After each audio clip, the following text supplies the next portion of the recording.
They say every market has a shadow, a place where greed isn't just human, it's alive. And in the year 1970, that shadow awakened.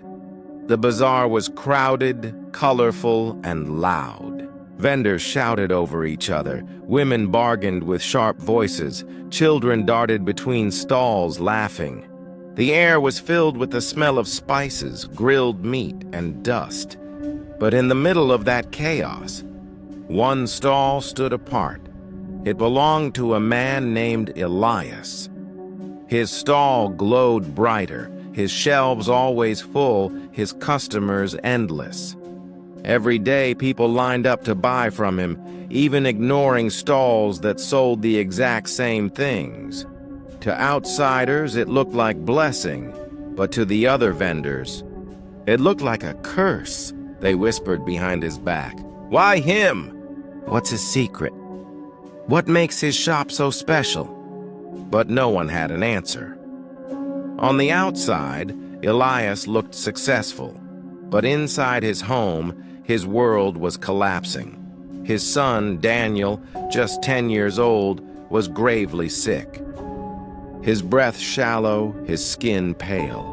Doctors told Elias that without surgery, the boy would not survive. Elias had money, so the operation was done quickly.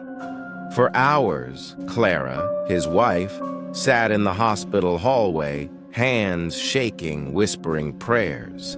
Elias paced like a trapped animal. Finally, the doors opened. Daniel was alive. Relief flooded the family. Clara cried, holding her son's hand. But when Daniel's eyes fluttered open, he did not look at his mother. He did not look at his father. His gaze froze on the corner of the room, and in a trembling whisper, he asked, "Mom, who's that man standing there?" Clara turned instantly.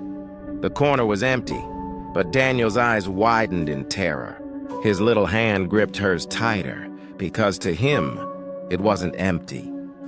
A figure stood there, twisted, grinning. Its skin clung tightly to its bones. Its eyes were sunken pits. Its smile stretched too wide, and it was staring directly at him. From that night onward, the figure followed Daniel. At the hospital, at home, even in his dreams, he told Clara, but she couldn't see. She tried to calm him, whispering, "It's just your imagination, sweetheart." But at night, when Daniel screamed, when his eyes followed something invisible crawling across the walls, Clara's own heart filled with fear. She begged the doctor for answers, but the doctor only smiled. "Don't worry," he said. "Perhaps his eyes are weak. A side effect of the surgery. He'll grow out of it." But it wasn't his eyes. It was his soul. One late evening, Elias was closing the shop when he noticed something strange. A bundle, small, wrapped in red cloth, placed neatly outside his stall. Curiosity overpowered him. He picked it up and slowly unwrapped it. Inside were fragments of bones, rusted nails, strands of hair, and a powder blacker than night. The tools of witchcraft. Elias's hands shook. He dropped the bundle, but at that exact moment, a burning pain shot through his shoulders. It felt like claws digging into his flesh.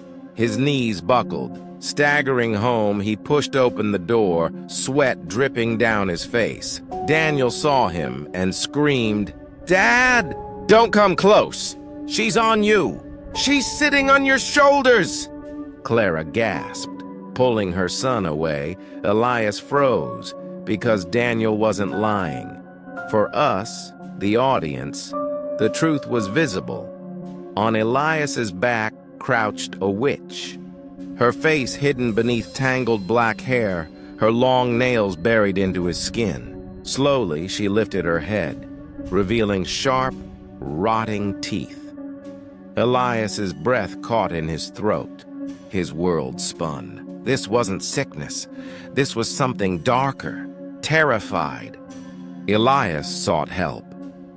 In desperation, he called a man spoken of only in whispers, Malcolm, a psychic. Malcolm arrived at night carrying nothing but a satchel of herbs and a bundle of chalk. His eyes were pale, as if he had seen far too much in his life. He circled Daniel with salt, muttered incantations, and finally looked Elias straight in the eyes. "Yes," he said grimly. "The boy is different. The surgery didn't just save him, it opened something, a third eye. He will now see spirits, not all, only those who wish to be seen." Elias begged, tears in his voice. "Then close it. Please close it before it destroys him." But Malcolm shook his head. "I cannot. Once the eye opens, it cannot be shut. The boy is marked. Spirits will hunt him now." From that night forward, Daniel lived with the curse. 13 years passed. Daniel grew older, tall but haunted. He tried to live a normal life, but his eyes always darted toward shadows others couldn't see. He now had a younger sister, Sophie, and a little brother, Aaron. The family tried to live as if everything was normal, but the shadows never forgot. One morning, Clara called Daniel. "Today is the last day to pay your college fees. Go to the market and collect money from your father." Daniel froze. The market. The place Malcolm had warned him to never return. But he had no choice. The moment Daniel entered the bazaar, the air grew heavy. The crowd seemed strange, faces distorted, shadows moving against the light. Figures with hollow eyes turned their heads as he passed. Whispers followed him. "He sees us! He sees us!" Daniel walked faster, heart pounding. On his way to his father's shop, a man suddenly blocked his path. It was Jonas, a vendor known for his sharp tongue. Jonas's eyes burned with grief and rage. "You! How dare you show your face here?" he screamed, his voice cracking. Daniel froze. Another vendor grabbed Jonas's arm, whispering urgently, "Don't mind him, boy. His daughter died 2 weeks ago. He's not himself."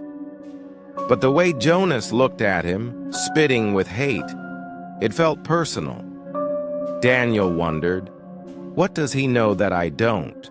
At Elias's office, Daniel stopped in his tracks. From inside, he heard shouting. It was Victor, Elias's brother-in-law. "Stop this madness!" Victor roared. "Your greed will destroy us all. End it before it's too late." Elias's voice was cold. "Mind your own business, Victor." When Daniel finally entered, Elias's face softened. He handed Daniel money, but not from the register. Instead, he unlocked a hidden room. Daniel had never seen the inside. Elias stepped in, stayed there a moment, then returned with the money. Daniel's stomach turned. What was his father hiding in there? That night, as Elias closed the shop, another red bundle appeared. This time, Elias did not tremble. He laughed bitterly. "I'm not afraid of you," he shouted into the darkness. The market went silent, and silence was worse. That night, Elias dreamed of a woman. Her voice thundered like the sky splitting open. "The ritual is complete. Demon Varlock, rise." And from that night, Elias was no longer just a man. He was a vessel. The morning after that dream, Elias looked pale. His eyes were bloodshot, his skin gray. Clara begged him to rest, but he waved her off. At the breakfast table, Daniel and Sophie sat quietly while little Aaron laughed. Spilling milk across the table, then it happened. Elias gripped his stomach, gagged, and vomited violently. But it wasn't food. It was worms. Slimy, writhing white worms. Blood followed. Then black water. The children screamed. Clara rushed to him, but Daniel froze, because behind Elias, towering over his chair, stood the horned shadow of Varlock. Its face was carved with cracks, eyes glowing like fire, horns scraping the ceiling. And it smiled. From that day, Elias began to wither. Doctors came, but none could explain. His pulse dropped. His body weakened, as if something inside him was feeding on his life. And then, the bundles began to return, always at night, always at the door, wrapped in red cloth. Bones, nails, hair. The family lived in terror. One evening, as the children played in the courtyard, Aaron noticed something small by the gate. Curious, he picked it up, a red bundle. "Mom, look what I found," he said innocently, holding it up. Clara's heart nearly stopped. "Drop it!" she screamed, running to him. But it was too late. Aaron had already untied the cloth. Inside was a dead bird, wings twisted backwards, its eyes replaced with sharp stones. Black powder spilled out onto his hands. That night, Aaron burned with fever. His small body shook violently. Clara cried, holding him, whispering prayers. Daniel sat frozen, helpless. Sophie whispered in a strange, low voice, "He won't last till morning." And she was right. By sunrise, Aaron was gone. Elias collapsed into silence, sinking into a coma. His body breathed, but his soul was chained. Clara screamed at God, tearing her hair, demanding answers. Victor finally broke down and told the truth. He pulled Daniel aside, his voice trembling. "You deserve to know. Your father. He made a pact long ago." Daniel's blood ran cold. "What kind of pact?" Victor's face twisted in shame. "A pact with Varlock, the demon of greed. He traded your bloodline for success. Every coin, every customer, it was all bought with your family's souls." Daniel staggered back. His hands shook. No, that can't be true. But deep inside, he knew it was. The house changed after Aaron's death. The walls groaned at night. Shadows stretched unnaturally. Whispers echoed from empty rooms, and Sophie began to change. At first, Clara thought it was grief. The girl withdrew, speaking less, staring at nothing. But soon she noticed scratches on Sophie's arms, as if clawed hands had dragged her in her sleep. At dinner, Sophie giggled to herself, muttering in a language no one understood. One night, Clara entered her room and found Sophie standing in front of the mirror, her reflection grinning while her own face remained still. At midnight, Daniel woke to the sound of scratching. He opened Sophie's door and froze. She was levitating, her body arched backward, her eyes glowing red. Her voice thundered in a tone not her own. "He is mine. Your father is mine. Your family will burn." Daniel rushed forward, but Sophie dropped suddenly, unconscious. He knew then Varlock had claimed her. In despair, Daniel found Malcolm once more. The old psychic looked weaker now, older, but his eyes burned with urgency. "There is only one way," Malcolm whispered. "A ritual older than time. You need holy soil and water from the 7 seas. Together they can bind Varlock." Daniel asked desperately. "Where do I find it?" Malcolm leaned close. "Scattered. Hidden. Those who once fought Varlock left pieces behind. Seek them, but beware. The closer you come, the stronger he grows." And so Daniel's hunt began. Piece by piece, he discovered the bottles.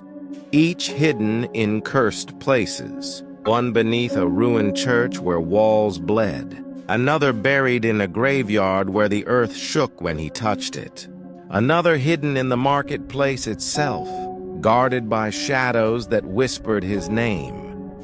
Each bottle he collected made the house darker, heavier, as if Varlock felt the chain forming around him. One night, Daniel returned home with another bottle. He entered the living room and froze. Sophie sat in the corner, rocking back and forth, her arms covered in fresh scratches. Clara held her, crying. But Sophie's eyes were open, glowing red. When she spoke, her voice was not her own. "You think water can chain me? I am greed. I am hunger. I am this market itself." The walls shook. Elias's comatose body convulsed violently. Black smoke seeped from his mouth, filling the room. And then Varlock's shadow rose from the ground. Taller than before, stronger, horns curling, claws dripping with fire. "Fools!" he thundered. "You cannot bind me. You cannot kill me. I am eternal." Malcolm appeared at the doorway, chanting prayers, drawing circles with chalk. Clara clutched Sophie, crying. Daniel held the bottles, his hands shaking. "Tell me what to do," he screamed. "At midnight," Malcolm shouted. "Pour the waters in a circle. Call his name, bind him!" But time was slipping. Elias's body twisted, bones cracking, mouth stretching unnaturally wide as Varlock tried to tear through him. Sophie screamed, her voice splitting into many. "He belongs to me!" "All of you do!" As the clock struck midnight, Daniel poured the 7 glowing waters onto the floor, forming a circle around his father's body. The liquid sizzled, burning the wood, releasing light so bright it cut through the darkness. Malcolm chanted louder, his voice cracking. Varlock thrashed, screaming. The ground split, thunder shook the walls. Daniel stepped inside the circle. His skin burned, blisters forming instantly.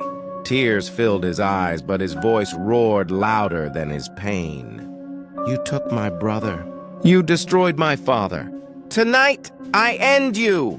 He smashed the final vial onto the floor. Sound, shattering glass, blinding explosion of light. A scream ripped through the house, the scream of something ancient being torn apart. Shadows clawed at the walls, smoke poured out, horns split in two, and Varlock shrieked in agony, then silence. When the light faded, Elias lay weak but breathing. Clara collapsed, sobbing in relief. Sophie lay unconscious but calm, and Daniel fell to the ground, burned and broken. It was over, or so they thought. Days later, Aaron was buried. The family sat in mourning. The market returned to its noise. For the first time, the house was quiet. But one night, as Daniel locked the door, he heard a whisper. Not outside. Inside his head. "Did you really think you destroyed me?" Daniel froze. He turned toward the mirror, and in the reflection, his eyes glowed red. Varlock had found a new vessel. The curse of the market never ends. Daniel thought the nightmare had ended. But in truth, it had only changed form. Varlock was no longer a shadow outside. He was inside him, hidden, watching. Daniel began to lose time. Hours vanished. He would wake up standing in strange alleys, his hands stained with dirt. He dreamt of fire, of horns, of endless laughter. And yet when he looked in the mirror, his own reflection smirked back with eyes faintly glowing red. Meanwhile, Clara tried desperately to keep the family together. She prayed day and night, lighting candles in every corner of the house. But the more she prayed, the heavier the air became, as if her prayers were feeding the thing inside their walls. Victor, Elias's brother-in-law, grew restless. He visited one night carrying a large, ancient book bound in leather. Its cover was cracked, its pages yellowed. "This belonged to your grandfather," Victor whispered. "I swore never to open it, but now, you must know." Daniel hesitated, his hands trembling as he flipped the pages. Inside were rituals, symbols, drawings of creatures with horns and claws. But what froze him were the names. Varlock over and over, and beneath one drawing the truth was written. In 1910, Elias's father made the first pact. He gave the market to Varlock. He gave his sons his bloodline to greed. Daniel's stomach twisted. "My grandfather, he started this?" Victor nodded gravely. "Yes. Your father only continued what was already in motion. He didn't create the curse. He inherited it." That night, Daniel dreamt of the past. He saw the market 50 years earlier. Dusty stalls, hungry faces, and in the center stood his grandfather, shaking hands with a woman cloaked in black. Her eyes glowed like burning coals. She whispered, "Give him your bloodline, and Varlock will make your name eternal." Daniel woke screaming, sweat pouring down his face. He knew then this curse wasn't just about Elias. It was in their blood. Days later, strange things began happening in the market. A butcher found his animals slaughtered before dawn, their meat crawling with maggots. A tailor saw his mannequins moving on their own, whispering in the voices of lost children. Customers collapsed in the streets, eyes wide open but lifeless. The vendors whispered, "The curse is spreading." And they were right. Varlock wasn't just haunting the family anymore. He was seeping into the market itself. Clara clutched her rosary, her lips trembling with prayers. But Sophie grew worse. At night, Daniel heard her whispering through the walls, sometimes in her own voice, sometimes in a guttural growl. One evening, he entered her room and saw her drawing symbols on the floor with chalk she didn't own. Symbols identical to the ones in his grandfather's book. When he touched her shoulder, she snapped her head toward him. Her eyes glowed, and she hissed in a deep voice, "You are not strong enough. You are already mine." Then she collapsed, unconscious, leaving Daniel shaking. Desperate, Daniel returned to Malcolm. The old psychic looked frailer than ever, his hands trembling as he lit incense. His eyes watered as he listened. "Varlock is stronger than I feared," Malcolm whispered. "He is no ordinary demon. He is tied to your blood.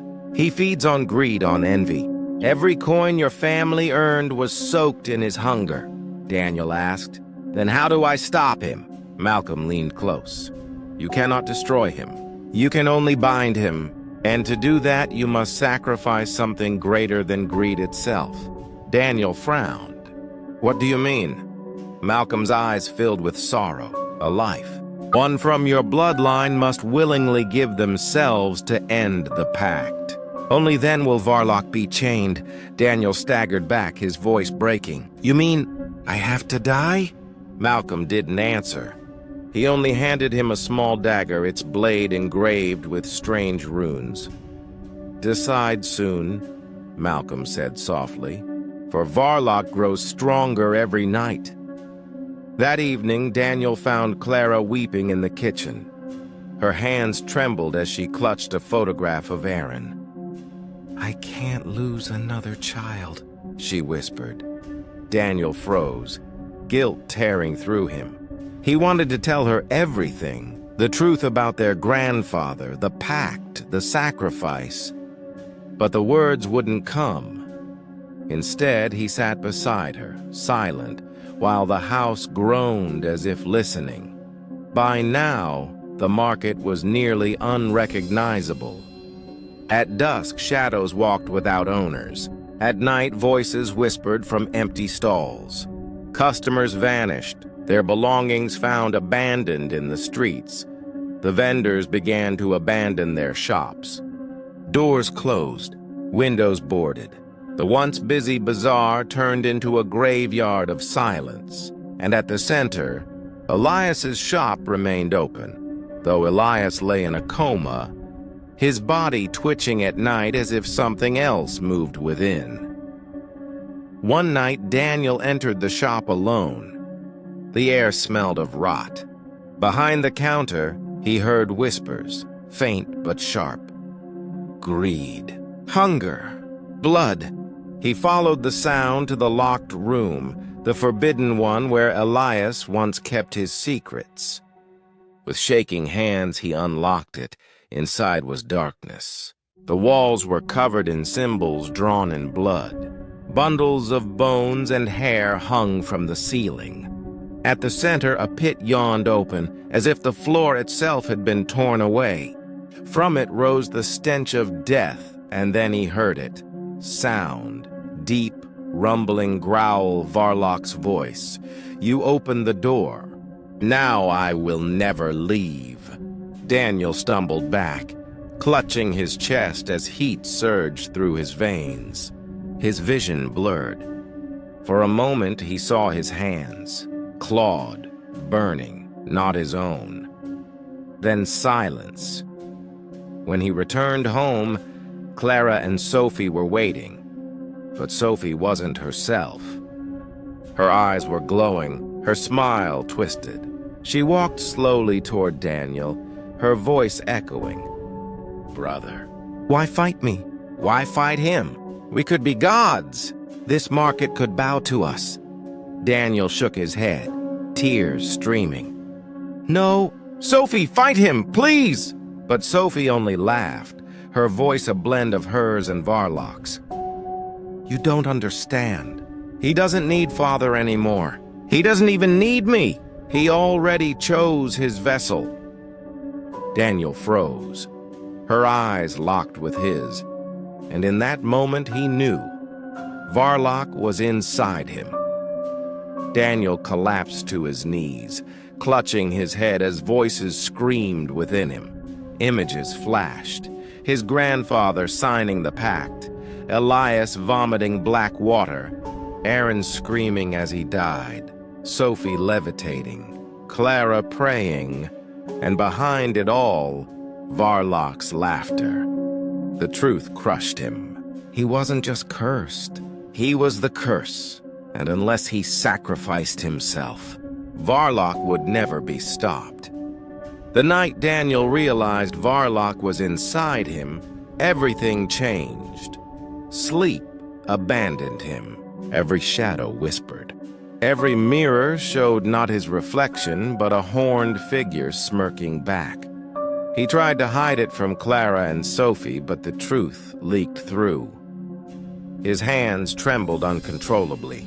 His voice sometimes slipped into another tone. And once, when he cut his finger, the blood that dripped out was black. Clara noticed. One morning she confronted him. Her face was pale, her eyes swollen from nights of weeping. Daniel, tell me the truth. Did he choose you? Daniel froze.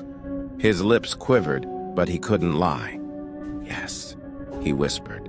He's inside me. Clara collapsed into a chair, her rosary shaking in her hands. Then it's over. We are finished. But Daniel dropped to his knees before her. No, Mother, not yet. There's a way. Malcolm told me.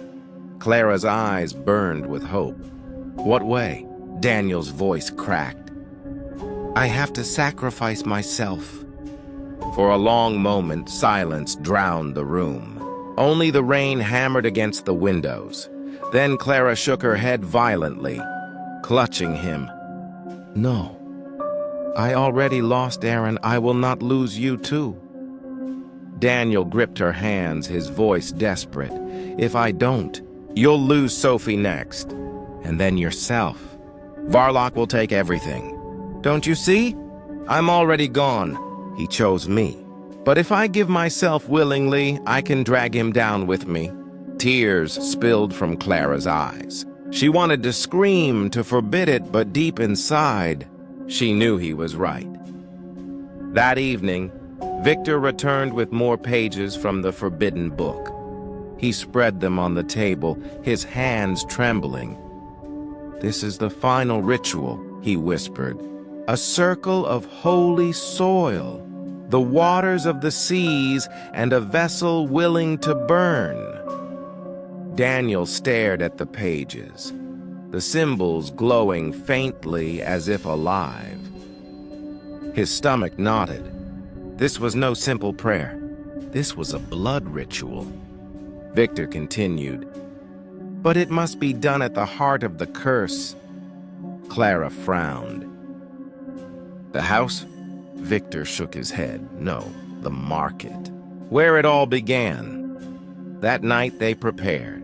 Clara filled bottles with holy water. Victor packed candles and chalk. Sophie, half-conscious most days, muttered in her sleep about fire and horns, her body twitching as if she were a puppet. And Daniel sharpened the dagger Malcolm had given him. Every scrape of stone against metal echoed like a funeral bell. At midnight, they walked to the market. The streets were deserted. Doors shuttered. Windows cracked. The air stank of rot and burning incense. Shadows lingered unnaturally long, twisting as if alive. When they entered, the ground rumbled. Stalls shook. Old signs creaked as if warning them away. At the center, Elias's shop loomed, dark, silent yet breathing. The wooden walls pulsed faintly, like veins under skin. Clara clutched her rosary. "God protect us." Inside, the air was suffocating. The shelves were empty, but the walls were crawling with black mold that writhed like worms. From the locked room came a low hum, deep and guttural. Daniel stepped forward. His vision blurred. His body shook. The voice inside him whispered, "Home! This is home!" Sophie gasped, clutching her chest. Her eyes rolled back, glowing faint red. She pointed toward the locked door. "He's waiting." Victor hurried to draw a circle on the ground with chalk, his hands unsteady. Clara set candles at each corner, her lips moving in prayer. Daniel uncorked the bottles of seawater. One by one he poured them into the circle, the liquid glowing faintly as if alive. Steam hissed as the water touched the floor, filling the room with a strange brightness.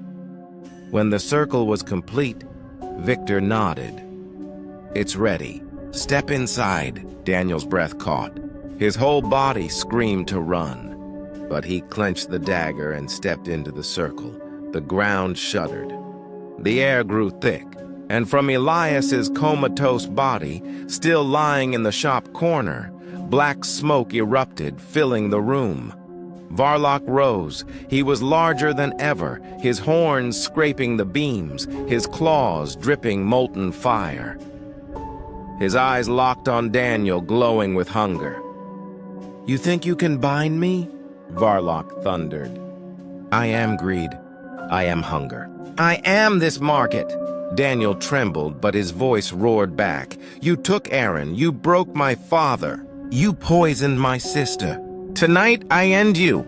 Varlock lunged at the circle, but the waters hissed and sparked, forcing him back. He roared in fury.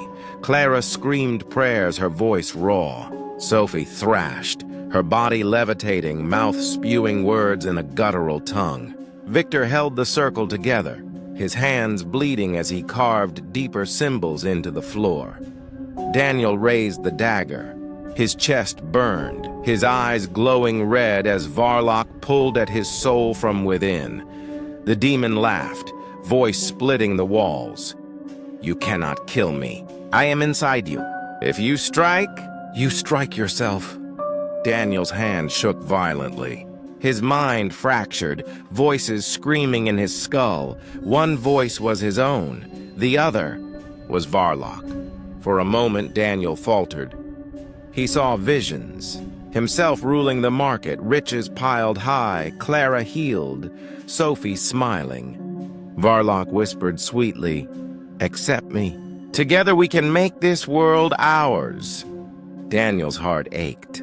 The promise of power, the chance to save his family, tempted him. But then he saw Aaron's small coffin, his father's twisted face, his sister's red glowing eyes, his mother's endless tears. Daniel screamed, "No!" With all his strength, he raised the dagger high.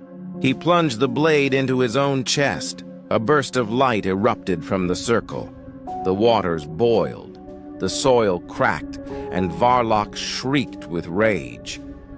His form split apart, torn between shadow and fire. Daniel fell to his knees, blood soaking his shirt, but his voice roared through the pain. "I give myself to end you!" Varlock clawed at the air, his roar shaking the earth. His horns cracked, his body dissolved into smoke. The walls of the shop collapsed as flames consumed the room. Clara screamed, rushing forward, but Victor held her back. "Don't!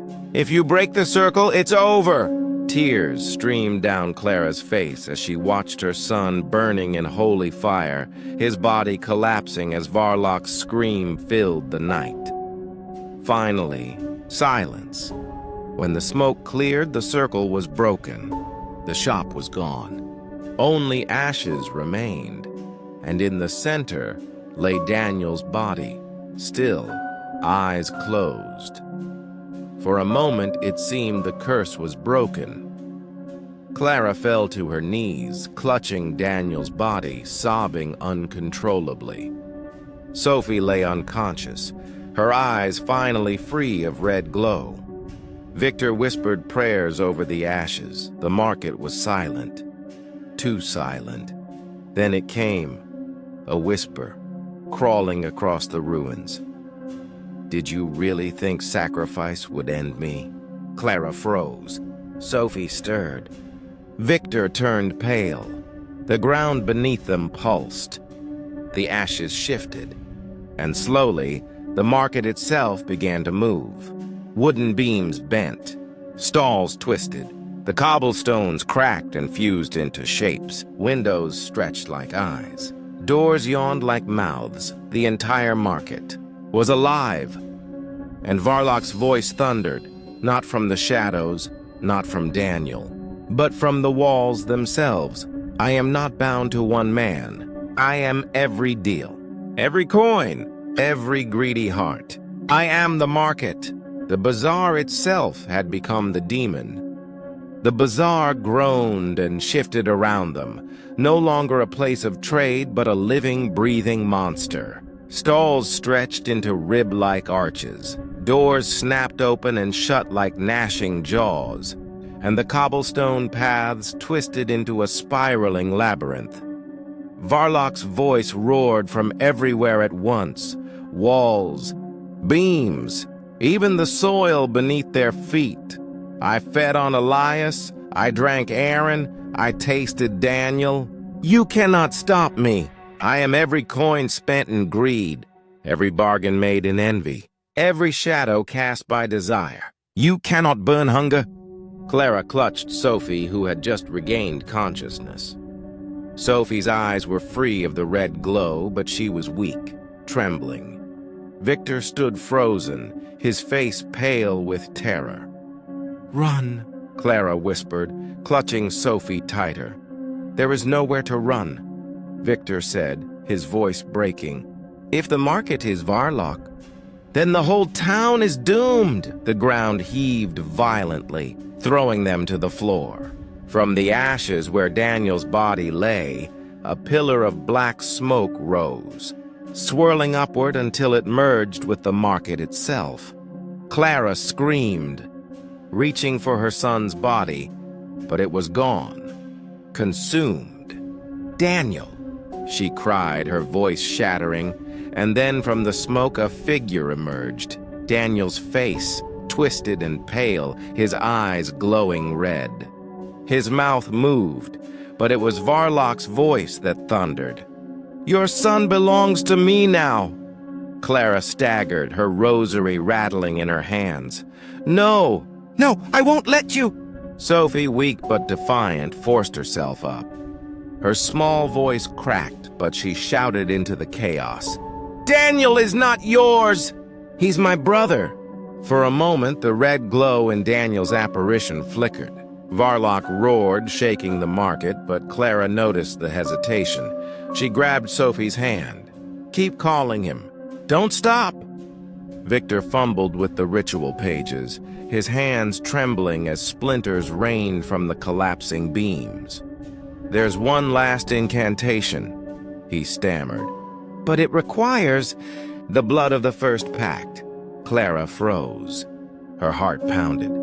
She knew what that meant. Elias. Dragging Sophie with her, Clara pushed through the writhing aisles of stalls, shelves bending and snapping as Varlock's laughter chased them. At the back of the cursed shop, Elias's body still lay slumped, half consumed by the living wall. His eyes were closed, his breathing shallow. "Elias!" Clara shook him desperately. "Wake up! You did this to us, now undo it!" His eyelids fluttered weakly. For a moment, the man she once loved looked back at her, tears rolling down his frail face. I never wanted this," he gasped. Clara's rage boiled over. "You fed our children to a demon for coins! You damned us all!" Elias coughed violently, black sludge pouring from his mouth. "Clara, the pact. It can only end if my blood seals it." And with his last strength, he pushed a small dagger, rusted ancient, into her hands. Clara froze. The meaning was clear. Elias had to die by her hand. His blood would finish the circle. Sophie clung to her arm. "Mom, don't!" But Elias nodded faintly, tears streaking his face. "Do it. Save them. Save him!" The walls shook violently, Varlock's laughter turning to a furious scream. "No! He is mine forever!"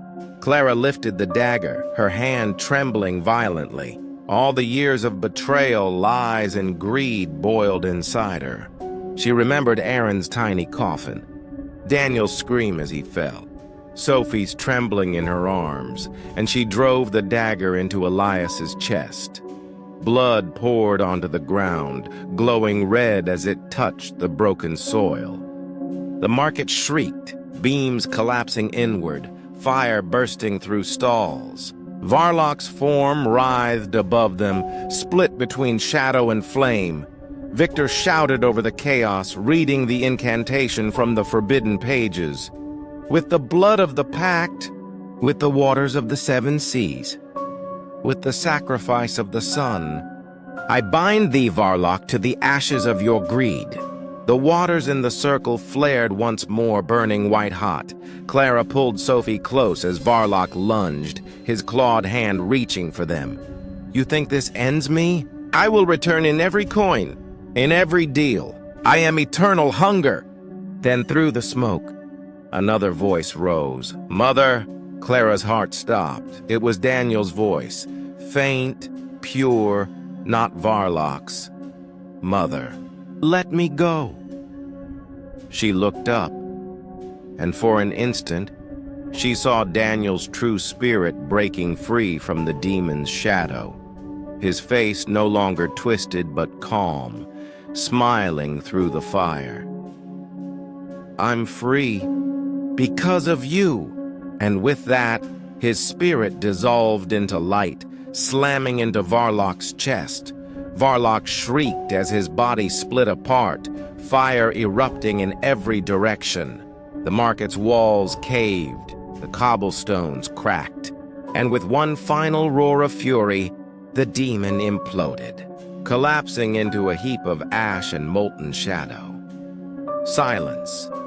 Only the rain remained, hissing as it struck the smoldering ruins. Clara lay in the ashes, clutching Sophie. Victor sat slumped nearby, his hands burned, his eyes hollow. Elias's lifeless body lay still, the dagger buried in his chest. The market was gone. Days passed. The town buried Aaron and Daniel together side by side. Villagers whispered of fire and screams in the night, but no one dared speak the demon's name. The bazaar was abandoned, its ruins left untouched, cursed ground no one would rebuild upon. Clara, broken but alive, held Sophie's hand as they stood by the graves. Victor placed flowers quietly, then walked away without a word. Sophie whispered to the earth, "Goodbye, Danny." That night, Clara locked the house, exhaustion weighing heavy on her. Sophie slept peacefully for the first time in months. But as Clara turned off the lamp, she caught something in the window reflection. Not her face. Daniel's. He smiled gently. Then his eyes flickered red. "Mother, the market never ends.